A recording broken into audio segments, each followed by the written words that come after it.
Hello, everyone, and welcome to episode number 5 of the True North podcast. I'm your host, Benedict Rhodes. Over the past few weeks, the 2022 Canada Summer Games took place in and around Niagara, Ontario, and as expected, there were plenty of fantastic athletes and plenty of fantastic stories. Joining me on this episode is Christopher Séguin, the Manager of Media and Communications for Niagara 2022, to recap all of the action. What was Christopher's favorite moment of the Games? What legacy will Niagara 2022 leave behind in the region, and which athletes could be future Team Canada stars? All of that and more on this episode of the True North podcast. I'm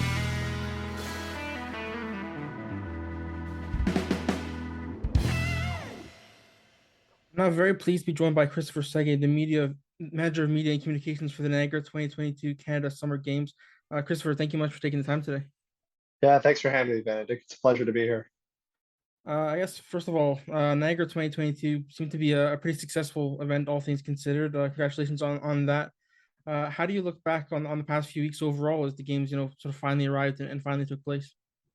Oh, yeah, I think to me what sticks out is really a number of athlete stories. I think Benedict really, as much as there's a legacy that we created here in Niagara through the games, I think really what stands out to me are some of the athlete stories that we got to witness firsthand and some that we'd followed for a while. So I think of Jada Lee's story. She was the first female baseball pitcher to play in the male baseball competition at the Canada Games. I mean, we had flagged Jada's story over a year ago. And so to kind of live in the moment and see it happen, as we had eagerly awaited and anticipated her arrival was pretty special, not to mention everything that came afterwards, the attention that the story garnered, the inspiration that she was to so many young baseball players and girls, both here in Niagara and across Canada. Not to mention she got to throw out the first pitch at the Jays game. It was pretty special. Or, Iki Luak Avalak, he was the first ever now from Nunavut to win a gold medal at a Canada Games.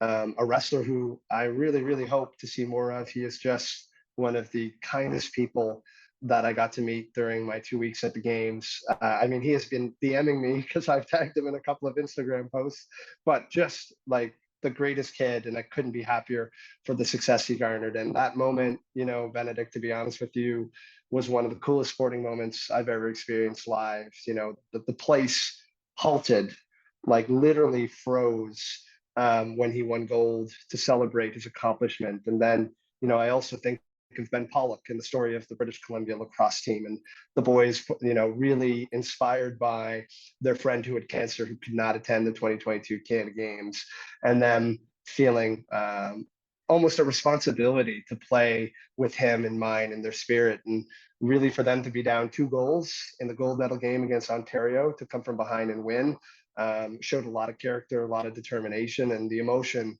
on the floor. Again, some people I think tend to, and I'm not trying to dismiss people's impressions of the Canada Games. I think some people just don't know how special this event is. But I think those moments that we got to live, just those 3 of them alone, were some of profoundly the best sport experiences that I've ever had in my life. And that says a lot about what this event can create for the athletes. And so, yeah, the long story short, again, Benedict, those are the things, and they're just a few examples of things that that have stuck with me and will likely stay with me for my lifetime as a result of these games.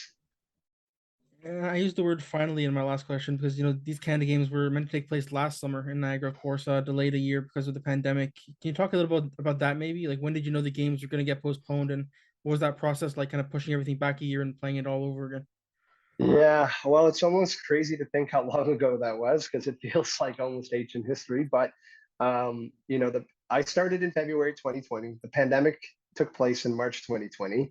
The games were still at that time set for the same dates, but in 2021. And so over the summer of 2020, um, I think it became clear to me through conversations with our senior executive team that this was likely going to be a decision sometime at the end of August, in early September.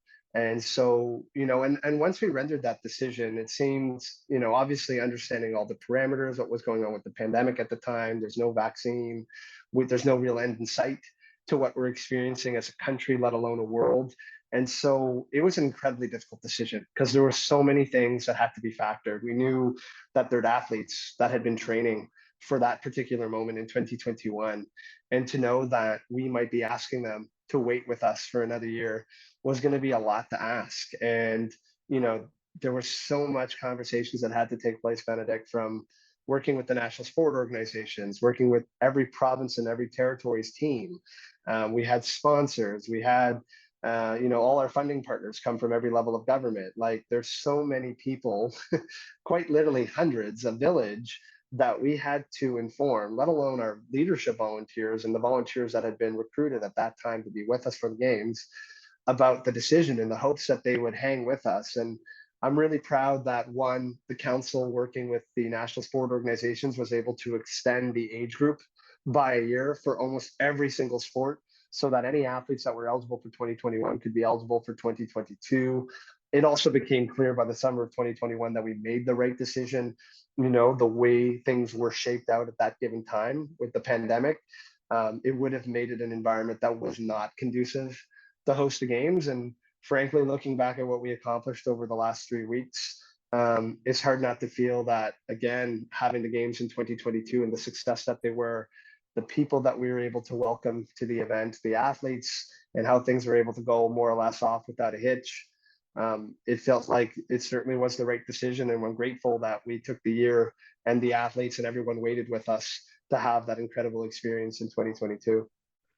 And you mentioned, they extended the age group so athletes could compete. Did you hear any stories as well of athletes maybe who took the year to their advantage and used that as a chance to get ready and prepare and maybe develop another year as well for the games? Yeah, well, certainly you're absolutely right. I think there's some who may not have been with us. I think of a 10-year-old tennis player in Saskatchewan, Isabella Yan, for instance, who was a great story of the games, who joined us. She probably wouldn't have been able to come at 9 years old and with one yet less year of experience. I know that there's many who, again, who were quite young, who would have joined us and likely would have had an extra year of development. I had a nephew compete in cycling. He's 16, competing with 22, 21-year-old cyclists over road cycling, Hudson Lovers. And for Hudson, just speaking with in my family and his parents, like they were over the moon, the kind of experience that he was able to get. And, he didn't get the results he wanted. But again, I think because of the extra year delay, it presented an opportunity for him to join. And you're absolutely right, Benedict. There are some athletes who in their development, probably Julie Brousseau, that she win 11 medals in 2021, because she did do that in 2022. I don't know. It's a great question to ask, and I'm sure some of them benefited from it. And I know they would have gone through a lot of adversity too. Like, let's just keep in mind that a lot of sport facilities were shut down between 2020 and 2021. And so I'm sure their performance were bettered by the fact that they had more time to have access to facilities, have access to coaching, have a more regular competition schedule, because also in 2021 that would have been disrupted. So I'm sure all these things helped benefit them coming here in 2022 to put on the performances that they did. And as you saw, Benedict, there were so many record-breaking performances, whether it was in the pool or whether it was on the track or in other competitions. Profoundly, so many of the athletes achieved really high results that we hadn't even seen in Canada Games history. And I think that's a testament to the fact that they had that added year of preparation. And how much of a relief was it for you and your fellow staff and volunteers and people when the first athletes finally started to arrive and it was, this time we're actually going to get it going? Relief might be depending on who you're talking to. I know for our operations team, it may have been, oh my God, we got a lot of work to do still as we have our athletes arriving. But I think it was surreal for a lot of us because we had talked about this event for so long, and maybe ad nauseum, that to have them finally there in person was really special. And I think for many of us, we had a coworker who's worked many Canada Games before, and he said, wait till you get to the opening ceremony and you see all the athletes coming in, you won't be able to help but be overwhelmed by emotion. And he wasn't wrong. I think so many of us were just in awe of how excited the athletes were. The energy in opening ceremonies was unbelievable. It was unbelievable. And I think, although maybe not been relief, I think just excitement for sort of the journey that we had been waiting to undertake, and that we were about to start something for the next 16 days. And it was a marathon to get through it, but it was an unbelievable experience. And I can certainly see, from a games perspective and from a Canada Games perspective, just how incredible it is for people that get to join on the ride, because it's a very unique experience. And as I mentioned off the top, you're the manager of media and communications for the Niagara 22 games. For our listeners here, maybe what did that role actually entail, and what did a day in your life look like over the past few years, but also especially the past few weeks? Yeah, so it's a great question, and there's a lot of different areas that my sort of responsibilities looked after. Certainly at games time, I would say my focus was storytelling, and even before then, too, a large part of it was trying to flag some of the athlete stories and knowing, which ones we should try to follow and connect with media and pitch story ideas to them about that, especially ones that I felt like warranted national consideration. These athletes have done some remarkable things, and I do believe that at the end of the day, especially given their accomplishments here at the Games, some of them warranted a bigger spotlight. So certainly part of my time spent flagging those stories, and then at Games time, working with outlets both here in Niagara and across the country to do all that kind of storytelling. I also, looked after press releases if we made any announcements ahead of the Games. Whether it was new sponsors or we have a new facility that we built in Canada Games Park that we would have announced. We also had one over at Henley Island called the Neil Campbell Rowing Center. Those are other legacy buildings that we've sort of put together, and there's many more actually, frankly, that we've done here across the Niagara region in terms of infrastructure improvements. So, yeah, my job is basically awareness. Was before the games, get get people to understand what the Canada Games are, what the 2022 Canada Summer Games are, what their dates are, and get people just generally enthused and excited about the event. And then at games time, it was about connecting people to the athletes and their stories. And I'm humbled by that opportunity, especially with the ladder Benedict. Like, again, I know I touched at the beginning here about some of the incredible stories, and there are some, that are just as special as those that I mentioned above. I think of Katie Searhus, who was a Manitoba rower, who was diagnosed with cancer when she was in her teens.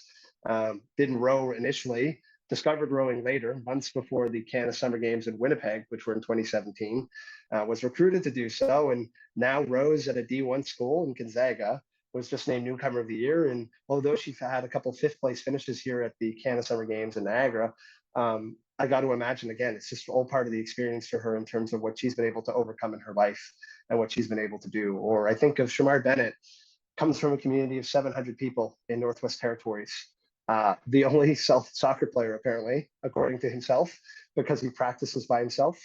He throws stones on the ground in order to train because he doesn't have any cones. And he was the only member of the Northwest Territories soccer team who came from outside of the Yellowknife. And so just to be a part of that story, we also surprised him by having his parents come down. Canadian Tire helped fund their accommodations and their travel expenses. And this is something the Canada Games Council also helped with. But to see him be surprised by his parents that he didn't expect to be visiting and watching him in Niagara was pretty special. So, so part of my job was really cool because I got to share in some of the biggest moments, I would say, of the games, and to see the emotion and just the overwhelming joy that a lot of these athletes got to experience here is pretty special. And you have a background in communications, but I believe you've also done some reporting as well. How important was that experience helping you in this role to know what reporters and know what broadcasters are maybe looking for? Yeah, I think it's very valuable if you work in the communications and the media relations world to kind of have that insight, just because then you have a sense of understanding of what materials they require. You know what B-roll is, or what's newsworthy or what makes a story, right? And that certainly helps one from the aspect that we can get great coverage of the games, but also, again, coming back to understanding that this is really for the athletes and being able to get their stories told, especially at a national level, so that so many people can be introduced to so many of these spectacular individuals and their incredible stories, is important. So I think you understand the workflow, you understand how media operate with the deadline, that they might need still images for what they do, or they might need video. I mean, I conducted interviews on the floor of the box lacrosse championship game afterwards with Coach Grant Hamilton and Captain Luca Pavetta, so that we can get that stuff sourced over to CBC, so CBC can use it for the moment. And it's great to think that in my role, knowing and understanding what their needs are, that I could play a part in that storytelling even more so. But it certainly is an incredible, valuable resource to have, Benedict, to kind of know the sort of workflow of those media outlets and how they operate. And I feel grateful that I know, thinking on Ben's story with the box lacrosse gold medal for BC, their family is so grateful for the fact that his story is being told and being shared so widely, because he's getting that much more messages of support it's only reinforcing his fight against cancer. And so thinking that my knowledge of media in working with people like CBC to help deliver the story could have that kind of impact is humbling and incredibly rewarding. So I'm grateful that I could sort of leverage my experience to achieve really good results for not just the 2022 Canada Games, but also for the athletes and their families. On that sort of note, how important is the Canada Games in terms of maybe getting sport into as many communities across this country as possible? We got everyone from the big cities, Vancouver, Montreal, Toronto, all the way to Cambridge, Bay, Nunavut, or whatever. Like there's so many communities are impacted and involved in these kind of games. Yeah, I think that's the incredible part, right? They say there's over 700 communities in Canada that have athletes or participants that fold into every Canada Games, which is pretty amazing to think just how connecting this event is. I think it's easy to get lost in that. But when you see someone like Geeky win gold from Cambridge Bay Nunavut, such a small community of only a couple thousand people in a remote community of that, and to the point where he trains by himself and throws a dummy around, and his coach has said he's his father figure, he's his coach, he's his tackling dummy, like, or his wrestling dummy, like he's his sparring partner. I think it goes to show you just the impact that this has. It gives, I think, kids a motivation to be a part of something bigger. And I think a great example too, Benedict, is when I looked at the women's lacrosse competition, and I remember talking to Ontario's coach, Bruce Codd. He talked about how there were teams that were competing at these games that never had lacrosse programs before nationally that he would face. And, I know for a fact that PEI built this program more or less from scratch from the girls' perspective. I know that Team New Brunswick did the same thing. So you think there are girls who picked up lacrosse sticks, for instance, that would have otherwise never done so if it wasn't for the fact that, the Creators Game was reintroduced to the Canada Games and also introduced on the girls' side for the first time ever. So the impact that this can have on a participation level, the friendships too, you think about the memories that people make here, the connections that they have, those things last a lifetime. So I think it's just the socialization, the recreational aspect, and then the development of athletes who we know will go on to be Olympians, Paralympians, or Special Olympians is pretty remarkable to think. And so all these things put together really are what the games are all about. And as you said, they touch all these varying communities in so many ways across the country. And PI 2023 is going to do the same as we just did here in Niagara in 2022. And one of the unofficial events at any major competition, whether it's the Canada Games, the Olympic Games, is pin collecting, and that was another pretty major story, I guess, around these games. There's a great piece on CBC. I recommend anyone goes and reads that. And I think there's a designated tent as well set up for it in Niagara. What was that experience like? Seeing people come from all different provinces and territories, and kind of trading these beautiful pins. It's a really, like, again, coming back to the socialization of the games, Benedict, it's really just a good excuse to connect with other athletes from other provinces and territories, and to just open up a conversation and to make bonds and form friendships with people that you might not otherwise connect with. And it was super cool. Like, and I think any multi-sport games, this is really emblematic of it. I know when I was at Pan Am, I got to work with the Cayman Olympic Committee as an attache to the team. And I remember they gave like this huge bag of pins to me, and they just dropped it in my hands. I said, "What's this for?" They're like, "This is how you bribe people at the games." And I'm like, "What do you mean? I don't understand that." They're like, "Oh, you'll see. Like, just wait." It couldn't have been more right. Like, literally, in this case, every country was seeking to try and do exchanges. And if we needed something done by volunteers or whatnot, it was kind of a thank you to give somebody a pin and say, hey, and then the same thing applied here. And, one of the cool experiences I got during the games is I was on the bus with the athletes on the way to the opening press conference. Specifically, it was all the flag bearers. And so I actually sat after the press conference with Jada Lee from Newfoundland and Labrador, and did a pen exchange with her and opened a conversation. And I had been talking to her parents and Team Newfoundland and Labrador, setting her up for interviews in the months before. So to meet her in person was pretty unique and special for me, because it was like finally the culmination of all this work that we'd done in the months leading up to it. And I got this great Newfoundland and Labrador baseball pin that I got to trade her for. And I said, the least I could do is, support, your baseball team, given that you've been, hustling and doing a lot of interviews and media coverage on behalf of the games. And so again, it just opened as a way to open up a conversation. And I know for many athletes and coaches and mission staff that are here, that's what it is, and even volunteers. And everyone kind of gets into it, and so it's part of the fun. And there's so much value in it. And the pin people, as you mentioned before, and Barry, who is the one who's charged with that, do such a phenomenal job of creating all these unique pins. There were so many ones that were unique to Niagara. Like Alberta had one where the A goes down the waterfall. It was like a moving pin. Nunavut had a three-piece set. And so did Northwest Territories. And so they all have these really cool ones that you want to collect. And ones that are, again, they're special and unique to the games here in Niagara. And so they're things that you get to cherish forever, because I know for me, they're on my lanyard now, and I'll certainly hold on to those for my lifetime. And away from the sports themselves, you mentioned some of the venues in Niagara. What are some of the legacies maybe the game hopes to leave behind in Niagara and in that community? Yeah, so I mean, one, I'm sitting in a building right now, Canada Games Park, that's over $100 million facility. It's got two rinks here. Those are hosted for box lacrosse, but they also can be used for hockey, and they will be for one of them, at least for Brock. We got a quad gymnasium in here, 200-meter indoor track, a health and wellness facility downstairs, a 400-meter track outside. There's also the whole track and field facility was brand new that was used for athletics. The beach volleyball courts, there's 6 of them. So one, this in itself is a huge facility that is going to be used by the entire region for recreational purposes, for high performance purposes. I mean, we have a high performance sport performance center that's upstairs at Canada Games Park.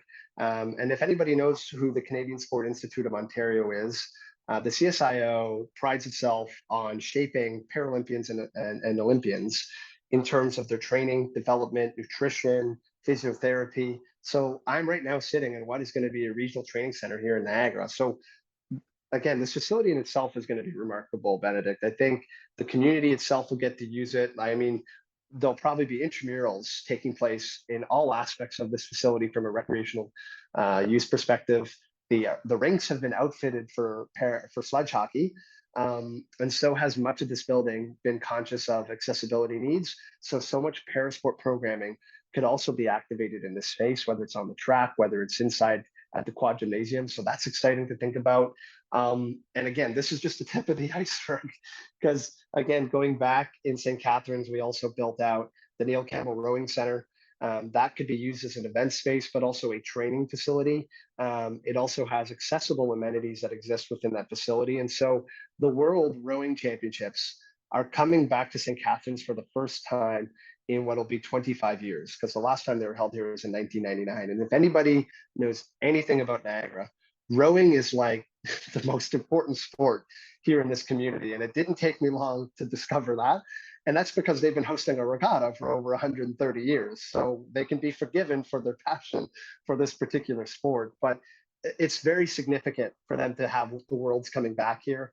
And a big part of that is this new facility, because they didn't have the amenities required to service accessible or para rowers specifically. And now they do with this facility. And there's more work that needs to be done ahead of the Worlds in 2024, but that's a big bonus for them, not to mention for Niagara local rowers in the training efforts and endeavors that they'll have to try to make sure that Niagara stays as one of the best locations for rowing, not just in Canada, but frankly in the world. And then, again, and I know I'm trailing here, Benedict, but there's so many things I could say. Oaks Park is a baseball or hosted one of our baseball competition along with Welland Baseball Stadium.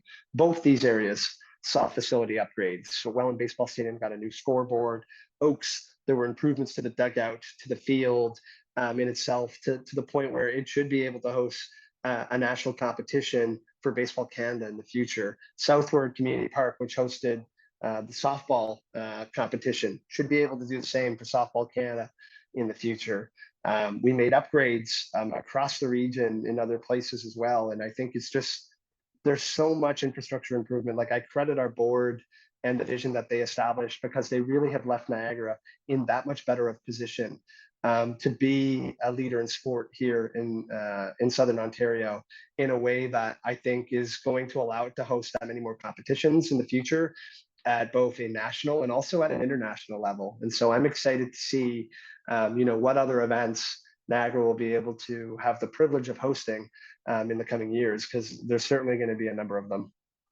Yeah, so I'd love to hear. And I'm someone who is a big proponent for Ventilators having a huge legacy, so that's great to hear. Before I let you go, Christopher, we always end episodes of the True North podcast with a rapid fire round, 5 questions. The first thing that comes to mind. Are you up for that? Yeah, let's do it. First one, you touched on this a bit already, but which memory from the past few weeks was your absolute favorite? Oh, I'm gonna go Iki Luwak Avalak. I think I still get goosebumps thinking about being in that gymnasium. Number two, of all the venues and stadiums at Niagara 2022, which was your favorite? I go Canada Games Park. It's an amazing facility. People should come see it if they can. Number three, we saw a lot of awesome designs from the teams when it came to things like uniforms and other gear. Which gear stood out to you, and was there anything in particular that really caught your eye? I'm gonna go with Newfoundland and Labrador. They had this great carbon coat, and I was lucky enough to get one. So I'm gonna pick them as my winner for that. Which sport that is not currently on the Canada Games program would you like to see added maybe for the future? Ooh, great question. Wow. Well, rugby sevens for men's is coming, but I'm trying to think. You know what? I'm gonna say breakdancing only because it's coming to the Olympics, and I think it would be cool to see that sport at the Canada Games. Yeah, I love that. And last one for you. If you could pick one athlete from Niagara 2022 that you think maybe has the potential to be a future Canadian Olympic or Paralympic star, which athlete would you pick? Ooh, I'm gonna name two so I can be inclusive in my decision making here. I'm gonna say Iki Luwak Avalak for wrestling, and I'm gonna say Katie Cosgriff, who I think will be a future Paralympian that we got to saw. She won 6 gold medals at the games, which matched a record at a Canada Games. Christopher, it's been an absolute pleasure having you on the show. Where can people follow you online and keep up with all the work that you do? Yeah, so and the Twitter, I'm at Chris Séguin _ you can find me there and follow. I push a lot of stories that are still coming up from the game, so you can check out all my work and anything else, and probably end up with some Rams content because I'm a huge Rams fan, and probably Ottawa Senators stuff at my Twitter handle there. Awesome. Everyone go follow that. And Christopher, really appreciate your amazing insight. And thank you again for coming on the show. No problem. Thanks for having me, Benedict.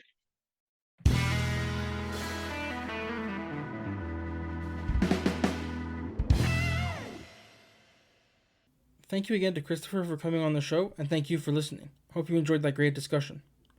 For more on the 2022 Canada Summer Games and 6 athletes who stood out in Niagara, including some of the ones you just spoke about on this show, head to truenorthsports.substack.com. While you're there, make sure you subscribe so you never miss a story or an episode of this show. Subscribing is 100% free. You can also follow True North on Twitter at TrueNorth_sport or on Instagram at TrueNorthSport. I've been Benedict Rhodes. Thank you for listening, and I'll see you again soon.